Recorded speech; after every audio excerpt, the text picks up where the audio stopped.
En vivo estamos conversando en este momento en Mujeres al Borde con Agustín Laje. Agustín, esa fortaleza, esa defensa férrea de la familia y de los valores, ¿esconden un homofóbico? ¿Un homofóbico? ¿Todo eso? No. A ver, primero que... ¿Alguna gente confunde Sí. o alguna gente piensa? ¿Qué tú tienes que decir al respecto? Bien, vamos a ver. Yo parto de la idea de que la homofobia no existe y que es un término que manipula mucho a la gente. Homofobia, como su nombre lo indica, sería una fobia. Una fobia, psiquiátricamente hablando, es un problema mental, ¿sí? Lo que pasa es que antes, en asuntos políticos, denotábamos la aversión hacia un sistema de ideas con el prefijo anti, ¿no? Antiliberal, antinacionalista, antimarxista, antisocialista, etc. Antihomosexual. Por ejemplo, claro, pero hoy estamos en la época de las fobias, ¿no? El homofóbico, el transfóbico, el lesbofóbico, el xenofóbico, estamos en las épocas de las fobias. El efecto que genera eso de decirle a alguien fóbico es cerrar el debate de antemano.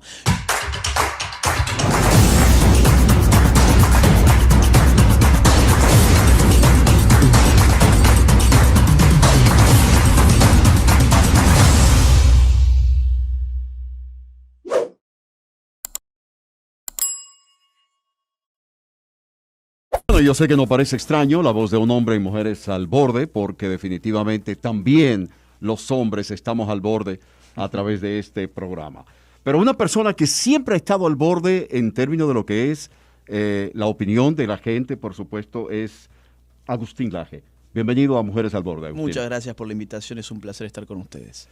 Perfecto, sabemos que tenemos poco tiempo, tienes una agenda muy agitada y demás. Agustín, viendo su trayectoria, sus idas y venidas alrededor de América, del mundo, con esta especie de apostolado, ¿verdad? Hoy en día, yo quisiera saber, ¿cómo se define Agustín Laje? ¿Quién es? Bueno, yo soy un joven, ya no tan joven, ya tengo 32 años, pero empecé esto muy joven, empecé más o menos desde los 15 años a escribir, a leer de temas políticos, a tratar de educarme políticamente. Ingresé en ingeniería, estuve 3 años haciendo ingeniería, mientras como hobby seguía estudiando temas de política, escribiendo un libro sobre temas políticos en Argentina. Eso generó un vuelco en mi vida que me hizo salirme de ingeniería, entrar en ciencia política. Yo estudié licenciatura en ciencia política. Después hice contraterrorismo en los Estados Unidos y estudié un máster en filosofía. Y ahora estoy haciendo un doctorado en filosofía. Pero mi actividad fundamental es la de escritor. Publico libros sobre temas políticos y sociales, y cuando esos libros tienen éxito, se abren las puertas para que yo recorra otros países, pudiendo dar conferencias, talleres, cursos. Y esta es la 5ª vez que estoy en este país, es la primera vez que conozco la playa de este país, sin embargo, porque excelente. Las agendas no suelen ser agendas de pasatiempos, de turismo. Esta vez tuve 2 días para poder conocer Samaná y toda esa zona muy hermosa que ustedes tienen, pero gracias. En verdad el apostolado que yo tengo es el de difundir ciertas ideas políticas en un tiempo donde digamos así, decir cosas de sentido común se ha vuelto casi un crimen. Entonces yo trato de sacudir un poco a la opinión pública diciendo cosas que hoy lamentablemente cada vez se pueden decir menos. ¿Tus estudios en filosofía definieron tu línea de lo que ibas a escribir y demás? A ver, yo entré al mundo de la filosofía un poco después. Yo en verdad entré desde la ciencia política. En la ciencia política uno tiene muchas áreas. Yo me puedo dedicar, por ejemplo, a la asesoría política, al marketing político, a la comunicación política, o puedo dedicarme a la teoría política. A mí lo que más me gustó fue la teoría política, y en la teoría política terminás en la filosofía política. Entonces, yo terminé haciendo estudios formales de filosofía, pero siempre tuve una filosofía política que es la de, digamos así, un libertarismo conservador. Yo creo que nuestra sociedad... Libertarismo conservador. ¿Y cómo convive un libertarismo conservador? No lo entiendo, ¿eh? Bien. Porque lucen filosofías totalmente opuestas. Parece ser, pero no, hay algunos puntos de contacto importantes. Un libertario quiere menos poder al Estado, quiere menos poder a la clase política. Un libertario quiere menos impuestos, quiere menos gastos públicos, quiere más poder en la sociedad civil. Y un conservador quiere conservar muchas cosas importantes importantes de la sociedad civil que están siendo atacadas por el poder político. Por ejemplo, la familia, por ejemplo, las costumbres, las tradiciones, la moral, digamos, la idea de los lazos sociales fuertes. Entonces, al final del día, un conservador, por ejemplo, en costumbres morales buenas, puede ser más libre que una persona que no tenga moral y simplemente esté allí, digamos, dando vueltas para perjudicar a los demás. Voy a poner un ejemplo. Supongamos, yo tengo dos estados que operan sobre dos sociedades distintas. Estado A y Estado B, sobre la sociedad A y sobre la sociedad B. Si tenemos en la sociedad A una sociedad muy anárquica, carente de valores, mucha drogadicción, mucho embrutecimiento, lazos sociales muy desgastados, familias muy debilitadas, yo voy a necesitar un Estado muy grande, porque voy a tener que estar controlando constantemente que esa sociedad no se me venga abajo, que entre esa sociedad no se me maten los miembros de esa sociedad. En cambio, si yo tengo otra sociedad, en la B, donde tengo familias fuertes que se hacen cargo de la educación de sus hijos, tengo gente que respeta al otro, gente que respeta el trabajo ajeno, gente que no sufre de envidias, por ejemplo, gente que no está movida por el odio de la lucha de sexos, de la lucha de géneros, de las luchas de clases. Esa sociedad va a tener un clima tan armónico que los políticos cada vez nos van a parecer menos necesarios. ¿Y no será una sociedad muy idealista? ¿Es posible hacer eso? Es posible. Suena muy idealista, muy como una idea de un filósofo que anda detrás de perseguir sus sueños y de tener una sociedad más justa y perfecta. Sí. Sí, muy platónico, ¿no? Sí, parece platónico. Pero no, yo creo que la mayor parte de nuestras sociedades tienen buenos valores. El problema es que esos buenos valores lamentablemente no suelen ser promovidos por los medios de comunicación, por las películas que miramos, por la música que se escucha y que es la que triunfa. Tenemos música donde todo se trata de cosificar a la mujer, ya que estamos en un programa que lleva ese título. Tenemos películas donde el rey es el narco, donde lo que se valora es el dinero mal hecho, donde la persona cool es el drogadicto, ¿sí? La persona cool es aquel que atropella las normas sociales, el que irrespeta los derechos de los demás. Evidentemente estamos viviendo en un clima cultural muy adverso para el tipo de sociedad del cual yo recién estaba comentando. Ahora, ¿eso se puede modificar? Sí se puede modificar. ¿Cómo? Bueno, con las familias fuertes y que los padres de familia empiecen de una buena vez a tener control sobre la educación de sus hijos, que es lo que hemos cedido en los últimos años a la casta política. En vivo estamos conversando en este momento en Mujeres al Borde con Agustín Laje. Agustín, esa fortaleza, esa defensa férrea de la familia y de los valores, ¿esconden un homofóbico? ¿Un homofóbico? ¿Todo eso? No. A ver, primero que... ¿Alguna gente confunde o alguna gente piensa? ¿Qué tú tienes que decir al respecto? Bien, vamos a ver.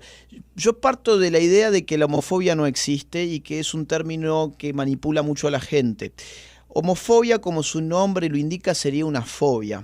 Una fobia, psiquiátricamente hablando, es un problema mental, ¿sí? Lo que pasa es que antes, en asuntos políticos, denotábamos la aversión hacia un sistema de ideas con el prefijo anti, ¿no? Antiliberal, antinacionalista, antimarxista, antisocialista, etc. Antihomosexual. Por ejemplo, ok, claro, pero hoy estamos en la época de las fobias, ¿no? El homofóbico, el transfóbico, el lesbofóbico, el xenofóbico. Estamos en las épocas de las fobias. El efecto que genera eso de decirle a alguien fóbico es cerrar el debate de antemano. Yo no soy antihomosexual porque yo no tengo ningún problema. A ver, ante todo, yo no soy fóbico porque no tengo ningún problema psiquiátrico con nada que tenga que ver con la sexualidad. Entonces, desde el vamos yo quisiera sacar esa palabra. Ahora, la palabra en reemplazo podría ser antihomosexual, ¿sí? Ahora, yo no soy antihomosexual porque a mí la orientación sexual de las personas me tiene sin cuidado. No es un problema mío, no creo que sea un asunto de Estado, mucho menos. Si el día de mañana aparece una ley, por ejemplo, que dice que los homosexuales tienen prohibido ingresar a la universidad o que los homosexuales tienen prohibido tener bienes privados o su trabajo o lo que sea, o heredar, por ejemplo. Yo soy el primero en estar manifestándome a favor de la igualdad ante la ley. Ahora, una cosa muy distinta es estar en contra del lobby LGBT, que hemos también caído en una trampa, que es la de creer que el lobby LGBT contiene a todos los homosexuales, cuando en verdad el lobby LGBT contiene evidentemente algunos homosexuales, lesbianas, travestis, transexuales, bisexuales, etcétera, pero cuando vamos a ver, por ejemplo, cómo se financia con dineros de heterosexuales. O sea, empecemos a disociar lo que es un movimiento político de lo que es una orientación sexual. Ustedes acá, en esta emisora, por ejemplo, tienen un caso. Alberto Vargas. Alberto Vargas es homosexual y él está en contra de la militancia política que ha instrumentalizado la orientación sexual de las personas. Entonces, yo acá no confundiría una ideología política que es la que plantea todas estas políticas de género, que son muchas veces impulsadas, insisto, no por homosexuales, sino por heterosexuales. Pero si yo soy heterosexual, ¿qué yo busco apadrinando todo esto? O sea, ¿cuál es mi ganancia de causa de yo decir, bueno, yo no soy homosexual, pero yo necesito que ese lobby que hacen, yo necesito poner mi dinero, yo necesito apoyarlos para que promuevan sus ideas, porque ¿qué saco yo? Bien, de todo. Muy buena pregunta. Hago este brevísimo corte comercial para comentarte que este video está patrocinado por el Instituto N&W Professional Traders. Si querés aprender a invertir, hacelo como un profesional. Vamos a ver, si yo soy un político heterosexual y yo tengo la posibilidad de dividir a la sociedad, yo voy a ser el que tiene la posibilidad de ponerme por encima de esa fractura.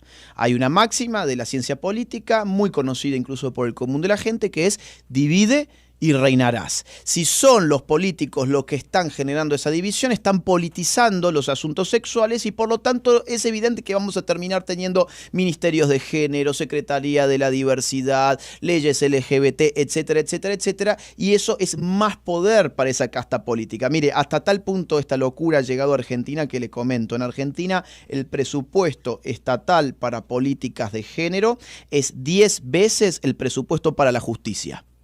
El presupuesto para políticas de género es 10 veces el presupuesto para la justicia y es 4 veces el presupuesto para seguridad y defensa. Claro, usted me dice, ¿y de qué le sirve a un heterosexual? Le sirve precisamente de eso. Si yo soy un partido político que necesito poner a mis militantes en funciones públicas, pues necesito amplificar las áreas de intervención del Estado para crear oficinas, secretarías, ministerios, legislaciones. Todo eso necesita mano de obra política. Entonces, usted no se extrañe que si el día de mañana nos dicen que tenemos una guerra entre gordos y flacos, no nos vaya a aparecer el Ministerio de la Gordura, por ejemplo, o la Secretaría del Peso.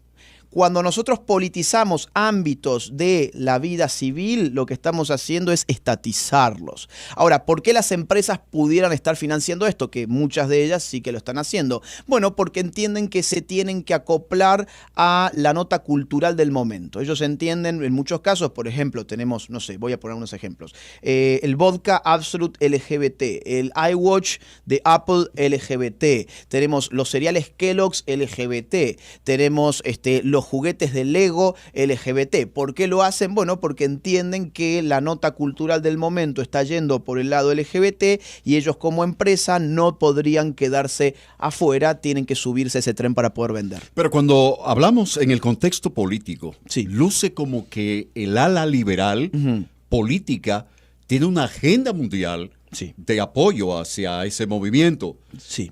¿Por qué exactamente esa área liberal? ¿Que se aprovechan para sacar partido político de aquello? Ya tú lo decías más o menos, pero ¿por qué exactamente ellos van derecho a buscar esa franja demográfica dentro del contexto y el voto electoral mundial? Vamos a hacer un poquito de historia. Año 1974, conferencia de Bucarest de población de la ONU. En Bucarest fue la Conferencia Internacional de Población de la ONU, donde se le advirtió al mundo que estábamos viviendo una sobrepoblación. Estábamos encaminados a ser cada vez más personas en el mundo y se nos dijo desde la ONU que por favor no teníamos que reproducirnos más, mucho menos en los países más pobres. Esa reunión en el 74 fracasó porque se levantaron países del tercer mundo y acusaron eso como imperialismo racial y económico. A fines de ese año, en el mes de diciembre del año 1974, se escribe el famoso informe Kissinger. ¿Quién era Kissinger? Henry Kissinger, secretario de Estado norteamericano. Ese informe Kissinger fue secreto, clasificado para 3 personas. Richard Nixon, el jefe de la CIA y el jefe de USAID. Subrayo USAID porque ya algo voy a decir de USAID. ¿Qué dice ese informe? Dice, oigan, Estados Unidos tiene que ponerse al frente del control poblacional para controlar la natalidad en el mundo porque esto es estratégico para nuestros intereses económicos, migratorios, ambientales y de seguridad y defensa. Bien, ¿qué hay que hacer? Hay que persuadir, dice, a las personas de que digamos, no tengan hijos y que hay que legalizar el aborto en todos los países para hacer caer la tasa natal. Ok. De ahí en más, Estados Unidos se pone al frente de una carrera contra la población. De hecho, más adelante Gerald Ford la va a denominar guerra contra la población, de esa manera, en el 75. Y ya avanzando un poco en el año 94, tenemos otra conferencia internacional de la población más de la ONU, esta vez en El Cairo, donde la ONU llama a todos los países miembros a legalizar el aborto para el año 2015 máximo. Al año siguiente, año 1995, se da en Pekín la Conferencia Internacional de la Mujer, donde se llama a todos los estados a implementar políticas públicas de género. ¿Para qué? Para reducir la población. Cuando esto fracasa y llega el año 2015 y se encuentran que Argentina no tenía aborto legal, que Dominicana no tiene las 3 causales, que hay otros países como Guatemala que tampoco, etcétera, etcétera, dicen, oigan, acá hay que cambiar la estrategia, hay que ir a fondo con otras políticas y hay que presionar mucho más. Ahí aparece a los poquitos años la Agenda 2030, que es la agenda oficial de la ONU de aquí al año 2030. Todo esto no son teorías de la conspiración, son documentos públicos, ustedes la pueden encontrar publicada en el sitio oficial de la ONU y leerla. Hay teoría 17 objetivos. De la conspiración parece, luce dentro de todo este contexto como que estamos, quiero entender de todo lo que hablas, Agustín, en el sentido como de que entonces promovemos también la homosexualidad como una forma de no perder el intercambio sexual, pero sin que tenga la consecuencia de un hijo. A ese mismo punto yo quería llegar. Mire, hace 2 días nada más en una importante universidad de Estados Unidos se hizo un estudio de opinión para jóvenes de entre 18 y 26 años, ¿sí? Entre 18 y 26 años, y se encontró que el 39% hoy ya se identifica LGBT. 39%. Esos vínculos, por definición, son vínculos no fértiles, son vínculos no abiertos a la reproductividad. ¿Es mucho? Sí, es muchísimo. De hecho, uno de los últimos informes del Ministerio de Salud de los Estados Unidos encontraba que en la población en general ese número rondaba el 4% más o menos. Entonces, ¿cómo tenemos en la población general un 4%, pero en la franja más joven tenemos un 39%? Algo ha cambiado. ¿Qué ha cambiado? El contexto cultural y las políticas de género involucradas. Ahora, si yo necesito reducir la población porque además le agrego la variable económica y sucede que cada vez hay menos empleos para las personas porque las máquinas empiezan a reemplazar en todos los niveles a las personas, pues entonces yo necesito que esas personas al menos no se me reproduzcan, no se me sigan reproduciendo. Entonces yo creo que al fondo de todo esto que estamos hablando no está realmente la preocupación por la persona trans, por el homosexual, por la mujer que quiere abortar. En el fondo acá hay un problema de control de natalidad, que es lo que Naciones Unidas en su documentación pública ha venido impulsando en todos los países nuestros. Y entonces ahí entra el tema del aborto de manera directa. Directísima. Exactamente, y ese es uno de los postulados y de lo que más tú atacas dentro de lo que es el contexto de tu filosofía, ¿no? Vamos a ver. España legalizó el aborto en el año 1986. El primer año de ejecución de la ley se llevó 16.000 abortos aproximadamente. Hoy España tiene por año más de 100.000 abortos. ¿Qué significa esto? Cuando yo legalizo el aborto e impulso políticas pro aborto y de género, lo que voy y aparte la ideología feminista radical que nos dice que somos enemigos los hombres y las mujeres, que ser madre es una tortura, que parir es algo que acaba con los proyectos de vida de una mujer que se quiere libre. Toda esa propaganda que nos están bajando constantemente desde los principales medios de comunicación hace que el aborto empiece a transformarse en una práctica normalizada. Ahora, yo le dije, más de 100.000 abortos por año en España y nacimientos, ¿cuántos hay? Hay poco menos de 400.000. ¿Qué significa esto? El 25% de los embarazos en España termina en un aborto. ¿Sí? El 25% de los embarazos españoles en un aborto. ¿Cuáles son las consecuencias demográficas en España? Bueno, que hoy la tasa de natalidad española es de 1,1. Uno tiene que tener 2,2 para poder reproducir una sociedad como la española. Hoy España se ha suicidado demográficamente. Por eso los problemas migratorios. Envejecientes. Eso mismo. A ver, una sociedad de personas muy viejas que envejecen, que no hay mano de obra joven para poder hacerse cargo del sistema económico y por lo tanto de las pensiones de los mayores, una sociedad que no tiene niños y que por lo tanto tiene que abrir sus fronteras a personas de otras civilizaciones para que ingresen a ser mano de obra. ¿Por qué? Porque ellos no tienen mano de obra. ¿Por qué? Porque no tienen hijos. ¿Por qué? Porque han legalizado desde hace mucho tiempo el aborto, subándose al tren del control de la natalidad y porque han impulsado políticas antinatales. Pero yo quiero decir algo, o sea, la antropología y todo lo que tiene que ver con lo que es el comportamiento del ser humano, ¿verdad? Ha sido estudiado por miles de años, pero hay una cosa, hemos llegado a un punto, si se quiere, para mí ridículo, de que estamos etiquetados por muchas razones y en muchos aspectos. Entonces, yo siento como que de la forma que vamos a tener una confusión enorme.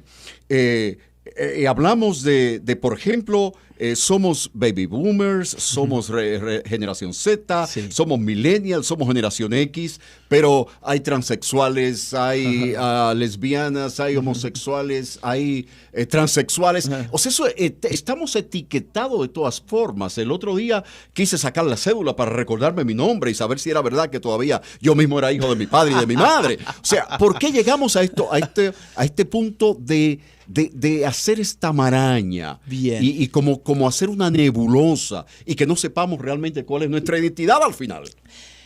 No sepamos cuál es nuestra identidad. Están jugando con nuestra identidad, en efecto. Si yo doy al pueblo una impresión de unidad, si yo entiendo que todas las personas valemos lo mismo simplemente por ser personas, yo voy a tener un pueblo fuerte, un pueblo unido, un pueblo con poco conflicto, con poca fragmentación. Ahora, si yo desde arriba empiezo a generar grupos cada vez más reducidos, más minúsculos, y empiezo a decir que unos son los opresores de los otros, yo voy a tener a toda esa gente peleándose. Y cuando toda esa gente se pelea, yo puedo ponerme como árbitro. Yo puedo sacar jugo de esas peleas. Fíjese usted que hoy estamos hablando ya no del derecho de las personas por ser personas, sino que estamos hablando del derecho del trans, de los derechos de las lesbianas, de los derechos de los indígenas, de los derechos de los afroamericanos, de los derechos de los animales, como si todo fuese cosa distinta, ¿no? Como si un trans no fuese tan persona como yo. Exacto. Como si yo no fuese tan persona como un afroamericano. Seres humanos al final.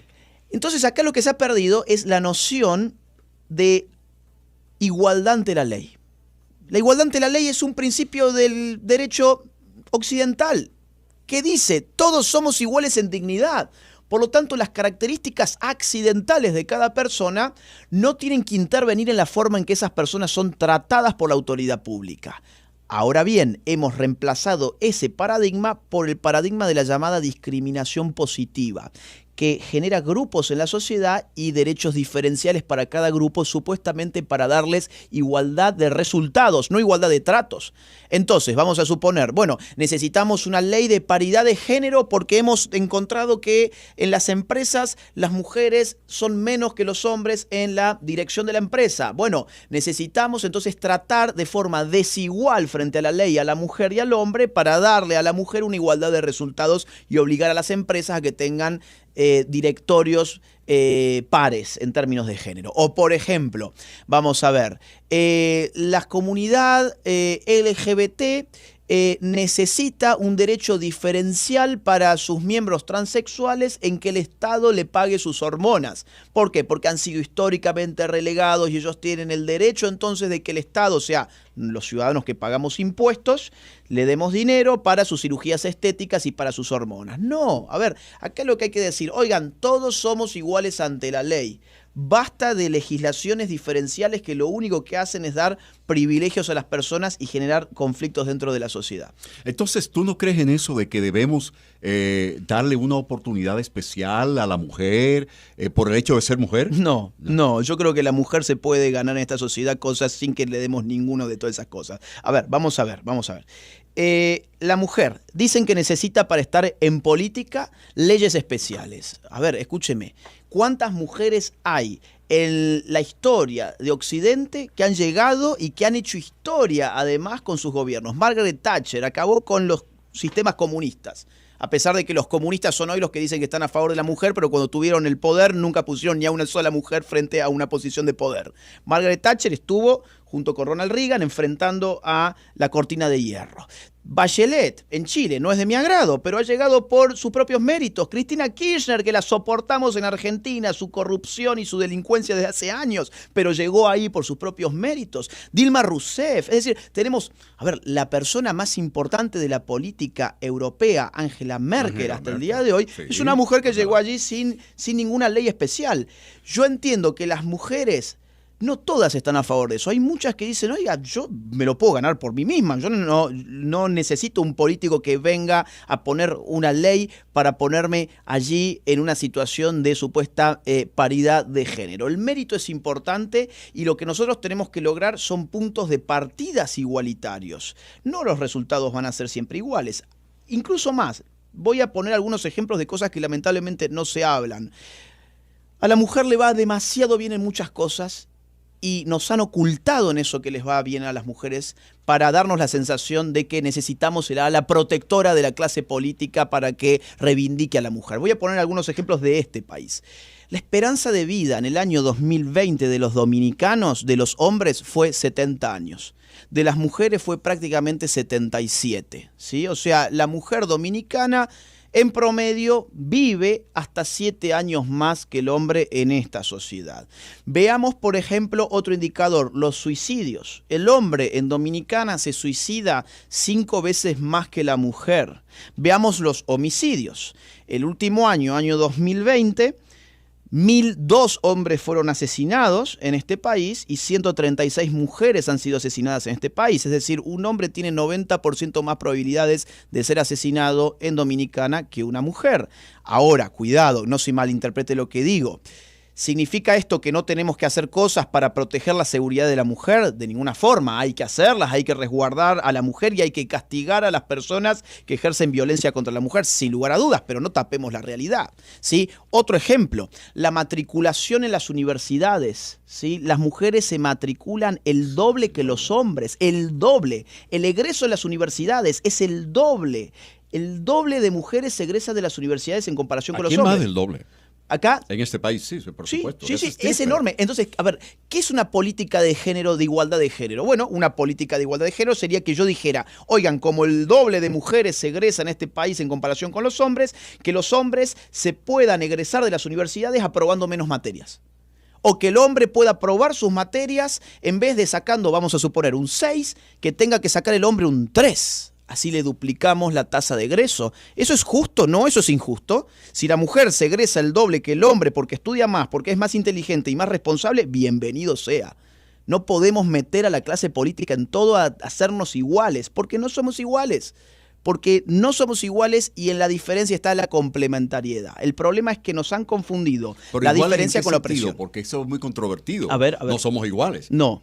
¿Cómo así? Somos iguales en dignidad, pero no somos iguales en nada más. Vamos a ver, cada persona tiene sus aptitudes, sus actitudes, sus vocaciones, sus méritos, sus deméritos, sus habilidades, sus destrezas, sus gustos, sus intereses, su suerte. Incluso la suerte, usted reparta, vamos a poner un ejemplo económico que esto puede ser bien claro, reparta a la sociedad X cantidad de dinero y hágala a toda la sociedad igual económicamente y va a pasar una hora y ya no van a ser iguales. Va a haber unos que se lo van a ir a gastar en el casino, va a haber otros que van a invertir en un negocio, va a haber otros que no van a invertir nada, se lo van a ahorrar, va a haber otros que lo van a perder porque tuvieron mala suerte, se les cayó del bolsillo. No somos iguales, eso es una falacia, eso es una falsedad que nos han metido en la cabeza. Somos iguales en dignidad.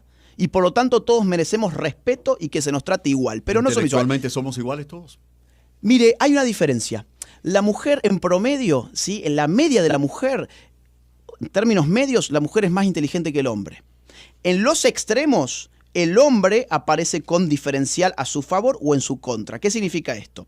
Que el hombre puede ser excesivamente más inteligente que la mujer más inteligente y puede ser excesivamente más bruto que la mujer más bruta. El hombre juega con esos dos extremos, en términos de media. En cambio, en lo que es la población media, la mujer es más inteligente que la mujer, es más inteligente que el hombre y por eso, por ejemplo, en todas nuestras sociedades se están egresando mucho más rápido de las universidades. Conversando con Agustín Laje aquí en Estrella 90.5, el programa Mujeres al Borde, no se vayan a confundir, aunque estamos hablando hombres en este momento. Agustín, ¿usted es casado? No, no soy casado. Me quedó un ejemplo real. Si usted me lo mire, usted sabe que Noruega es un país que se presupone muy igualitario. Y hace algunos años ellos estaban sufriendo mucho porque veían que en las carreras de ingeniería los hombres se matriculaban mucho más que las mujeres. Y un ejemplo de alfabetización es Noruega. Además, Sí, además, sí, y económico. Ellos veían que la mujer se matriculaba muy poco en las carreras de ingeniería y que las carreras de ingeniería estaban llevándose una cuota de mercado muy importante y por lo tanto al final cuando uno comparaba el salario de las mujeres con los hombres tenía una diferencia a favor de los hombres, ingeniería era uno de esos factores. Entonces, ¿qué hizo el Estado noruego? Dijo, bueno, vamos a hacer políticas de igualdad de género y vamos a subsidiar a las mujeres dándoles un ingreso para que ellas entren en carreras de ingeniería. ¿Cuál fue el resultado?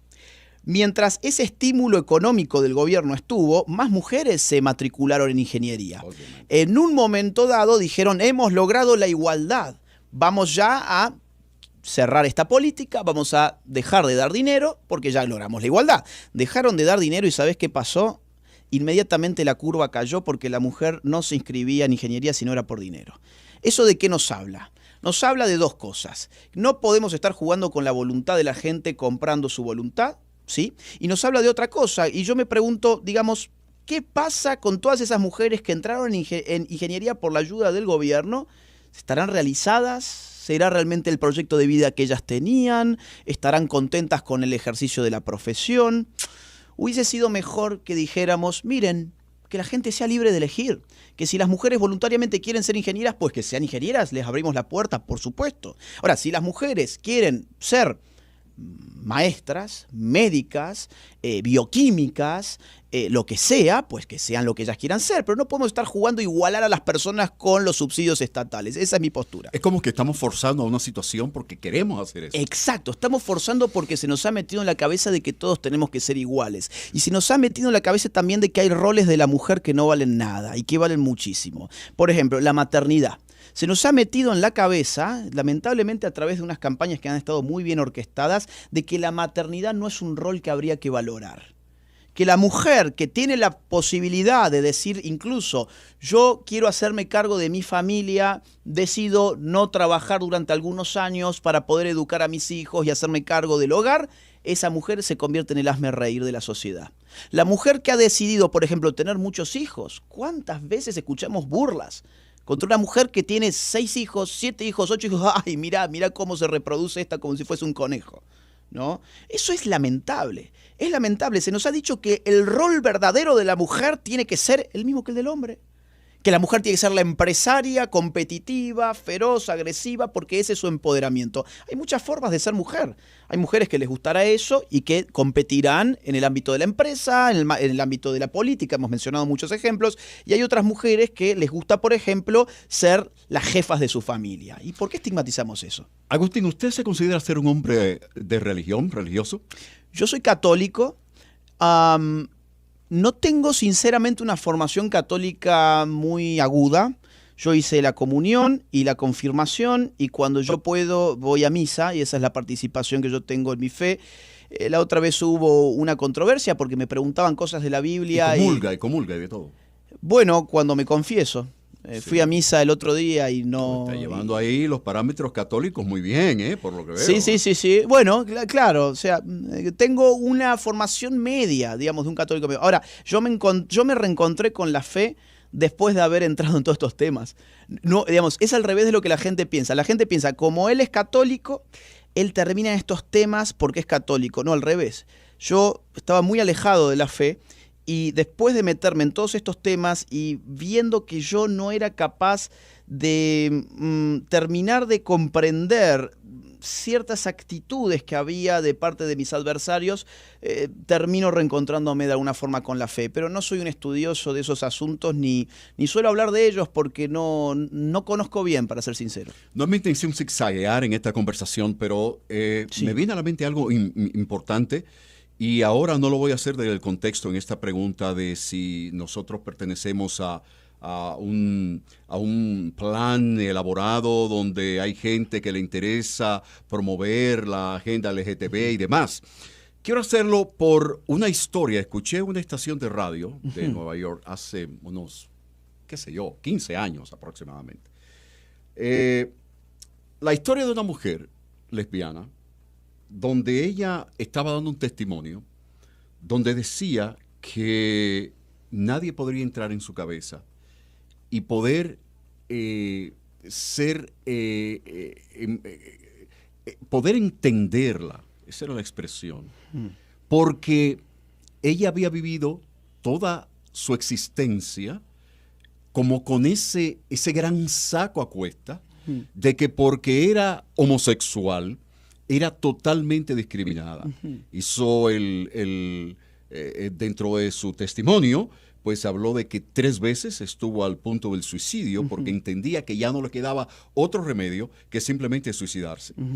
Aquí en República Dominicana he escuchado también testimonios parecidos, donde personas homosexuales hablan de que la única salvación para ellos, para poder sentirse adaptados o lo que fuera, como no se sienten adaptados, su única puerta es el suicidio. ¿Qué usted le puede decir a esa gente desde el punto de vista de ese estándar que usted tiene sobre homosexuales y demás? Bien, vamos a ver. ¿Se puede meter dentro de la psiquis de una persona y estudiarlo? No. ¿Y saber lo que siente desde ese punto de vista? Yo no puedo, ya hay tecnología que sí puede hacer eso, lamentablemente. De hecho, ya, por ejemplo, a través de redes sociales, estudiando con inteligencia artificial y Big Data un perfil, podemos hacer un mapeo incluso hasta que nos prevenga de muchas cosas respecto de ciertas personas. Es decir, la tecnología política está avanzando. Pero no sé si usted sabe dónde yo quiero llegar. Sí, ahí voy. Pero digo, simplemente para matizarlo de que no nos podemos meter dentro de la cabeza. Lamentablemente ya hay gente que se puede meter en la cabeza de otras personas. Vamos a ver el punto. ¿La comunidad homosexual ha sido discriminada injustamente? Sí. ¿Han pasado mal en su vida? Sí. ¿Ok? Yo no voy a negar eso nunca.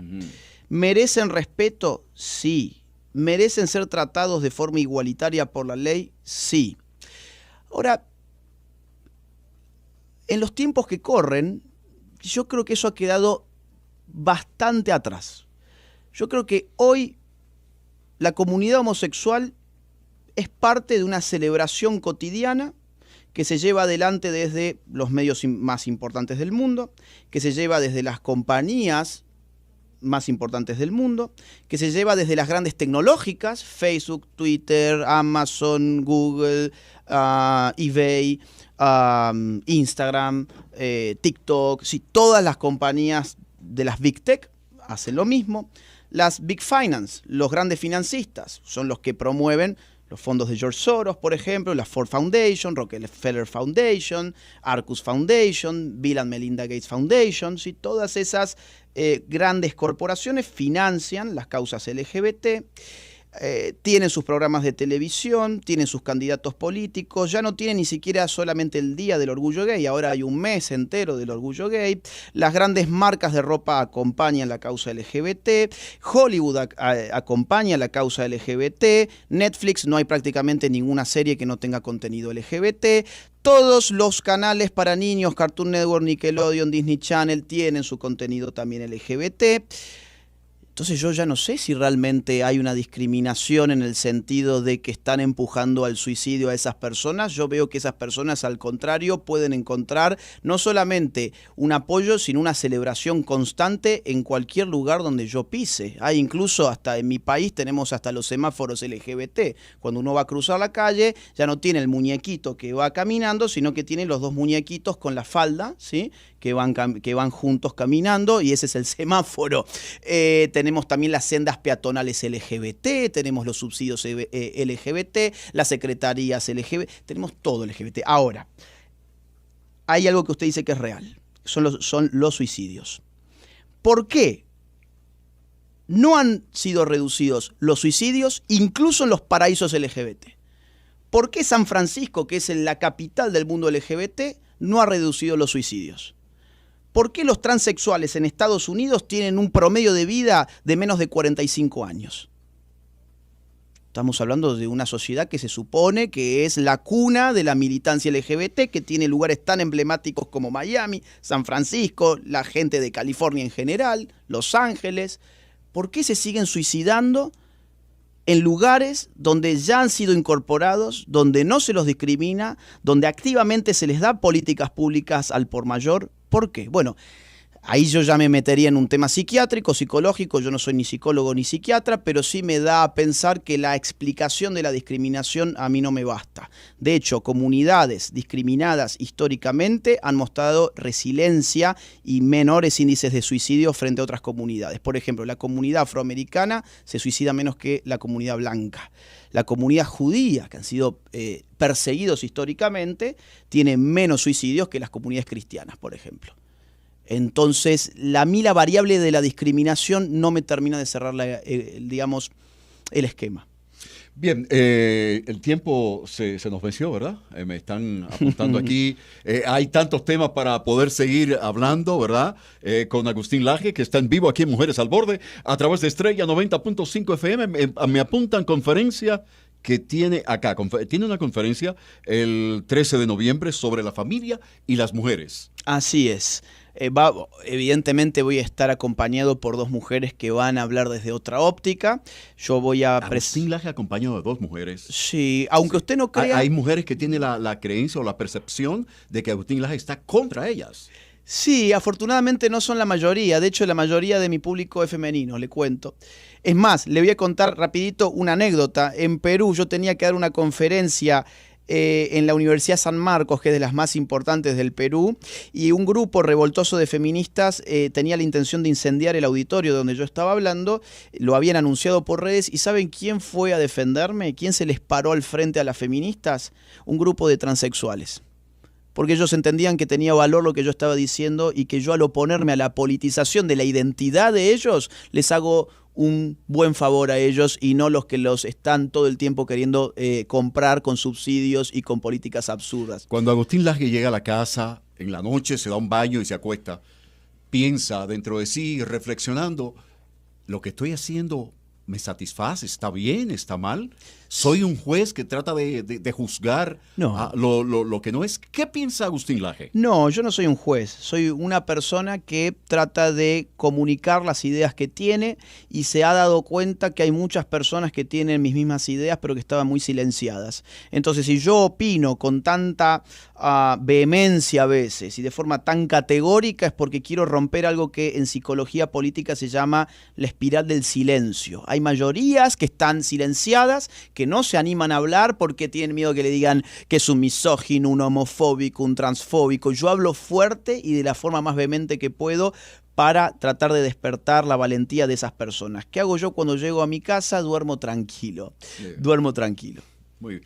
Si Agustín Laje estuviera en Estados Unidos, ¿fuera ¿demócrata o no, republicano? Republicano. Trampista. 100%, ya me lo imaginaba. Trampista, además. Ya me lo imaginaba, republicano 100%. Sí. Conservadora. Sí. Conservador total. Un conservador del ala libertaria del Partido Republicano. De hecho, uno de los políticos que a mí más me gusta de los republicanos, volviendo al inicio de nuestro diálogo, en la historia del partido, es Ron Paul. Y Ron Paul era un libertario conservador. Sí, yo sería parte de eso y hubiese militado la campaña de Donald Trump también. Bien, entonces retornemos a la conferencia del 13 de noviembre. Sí, vamos a estar hablando entonces, en mi caso, porque somos 3 expositores, en mi caso voy a hablar sobre la historia del feminismo y voy a mostrar lo que era y lo que es realmente hoy para que, bueno, muchas mujeres piensan que están obligadas a abrazar el feminismo porque se ha metido un poco esta idea loca de que si sos mujer tenés que ser feminista, de la misma forma de que si sos homosexual tenés que militar en el lobby LGBT, eso no es así, y yo voy a brindar una historia muy rápida del movimiento de la filosofía feminista para mostrarles qué es hoy el feminismo y cómo se ha vuelto, a mi juicio, en contra de la mujer. Bueno, muy bien, están todos invitados para este 13 de noviembre, esta charla. ¿Dónde es? ¿No lo dice aquí? El lugar de la charla, bueno, el 13 de noviembre que estamos promoviendo para que la gente, ¿verdad? Y la forma de cómo yo creo que accesar. Acá mismo la debo, acá está. Bien, va a ser en Hotel Catalonia. A las 6 p.m., salvo que la información haya cambiado, esa es la que me habían dado en su momento. Pero miren, vamos a hacer algo más simple. Yo voy a subir ahora esta información ratificada en mi Instagram, de modo que la gente que está escuchando busca muy fácilmente Agustín Laje, ¿sí? Todo junto, Agustín Laje, con J Laje. Y ahí van a encontrar la información de la charla. Si quieren venir, son todos más que bienvenidos. Muchas gracias, Agustín Laje, por haber compartido con Mujeres al Borde, pero fue como Hombres al Borde esta parte del día de hoy, ¿verdad? Bueno, en un mundo donde cada uno es lo que se autopercibe, podemos bien decir que éramos mujeres hablando. Mire, en mí... Y aprovechemos para hacer eso, aunque sea por este momentito, ¿verdad? Y bueno, vamos a gozar algún día de la ideología de género también nosotros. Muchas gracias. Así es, que hay una diferencia entre género y sexo. Sí, en Argentina tenemos una ley de identidad de género que dice que cada uno es simplemente lo que dice ser. Si yo hubiese estado en Argentina, bien ahora podría haber sido una mujer. Así que no se preocupe por lo del título, que ya todo se ha puesto muy patas para arriba. Bueno, sí, lo sabemos. Definitivamente es muy difícil la situación, pero bueno, tenemos que sobrevivir y adaptarnos a los cambios. Muchas gracias a todos ustedes en nombre de Ingrid Gómez, quien es titular y quien es la estrella de este gran programa que no estuvo hoy con nosotros, pero por supuesto a todo el equipo de Mujeres al Borde a través de Estrella 90.5 y especialmente muchas gracias a nuestro invitado estrella del día de hoy, el conferencista Agustín Laje, por haber compartido con nosotros estos minutos. Ha sido un honor, muchísimas gracias. Muchas gracias por haber aceptado nuestra invitación y ahora nosotros terminamos y regresamos con mucho más de la programación de Estrella 90.5. Mi trabajo no se financia ni con el dinero de los políticos ni con el dinero de los impuestos de los ciudadanos a través de subsidios estatales. Al contrario, este video, este canal y todo el trabajo de batalla cultural que estoy dando desde hace años se financia íntegramente gracias a los aportes económicos libres y voluntarios de las personas que valoran lo que hago. De modo que si querés colaborar económicamente conmigo, te invito a que te suscribas en mi Patreon. El link queda en la caja de descripción de este video. O bien que te unas a mi canal de YouTube en el botón que encontrarás que dice unirse. Si no podés colaborar económicamente, no te preocupes. Hay muchas otras formas de colaborar. Por ejemplo, difundiendo este video en tus redes sociales, en tus grupos de WhatsApp y en todas las plataformas que consideres oportunas. Muchas gracias desde ya.